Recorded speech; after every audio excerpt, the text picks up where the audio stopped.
দেশে আবারও বাড়ানো হয়েছে বিদ্যুতের দাম। বাংলাদেশ এনার্জি রেগুলেটরি কমিশনের সিদ্ধান্ত অনুযায়ী পাইকারি পর্যায়ে প্রতি ইউনিট বিদ্যুতের দাম বেড়েছে ৳1.39। ফলে প্রতি ইউনিটের গড় মূল্য ৳60 থেকে বেড়ে দাঁড়িয়েছে ৳8.39। অন্যদিকে খুচরা পর্যায়ে প্রতি ইউনিটে বেড়েছে ৳1.52। এতে গ্রাহক পর্যায়ে বিদ্যুতের গড় মূল্য ৳9.11 থেকে বেড়ে ৳10.63 দাঁড়িয়েছে।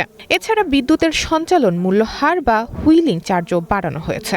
প্রতি ইউনিটে 31.35 থেকে তা বেড়ে হয়েছে 38.86। বিদ্যুৎ বিতরণ সংস্থা ও কোম্পানিসমূহের বিভিন্ন গ্রাহক শ্রেণীর বিদ্যমান ডিমান্ড চার্জ ও পরিবর্তিত রাখা হয়েছে। কমিশনের এই আদেশ বিল মাস জুন 2026 থেকে কার্যকর হবে এবং পরবর্তী নির্দেশ না দেওয়া পর্যন্ত বলবৎ থাকবে। বিআরসি জানায়, বিদ্যুৎ উৎপাদন, ক্রয় ও আমদানি ব্যয় বৃদ্ধি, সঞ্চালন ও বিতরণ ব্যয় এবং সার্বিক আর্থিক পরিস্থিতি বিবেচনায় নতুন মূল্যহার নির্ধারণ করা হয়েছে। কমিশনের হিসাবে পাইকারি মূল্যবৃদ্ধি সত্ত্বেও বাংলাদেশ বিদ্যুৎ উন্নয়ন বোর্ডের ঘাটতি পূরণে সরকারকে বছরে প্রায় 41,000 কোটি টাকা ভর্তুকি দিতে হবে।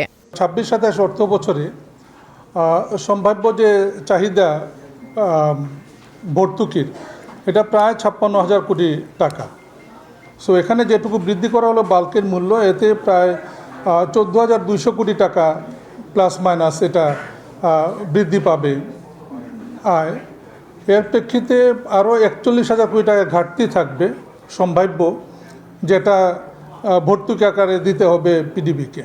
এর আগে গত 20 ও 21 এপ্রিল বিদ্যুতের দাম বৃদ্ধির প্রস্তাব নিয়ে 2 দিনব্যাপী গণশুনানির আয়োজন করে বিআরসি। সেখানে দেশের 6টি বিদ্যুৎ বিতরণ কোম্পানি প্রতি ইউনিট 85 পয়সা থেকে ৳2.05 পর্যন্ত দাম বাড়ানোর প্রস্তাব দেয়। তার উপর ভিত্তি করে চূড়ান্ত সিদ্ধান্ত জানালো কমিশন। স্বপ্না স্মৃতি, ওয়ান নিউজ, ঢাকা।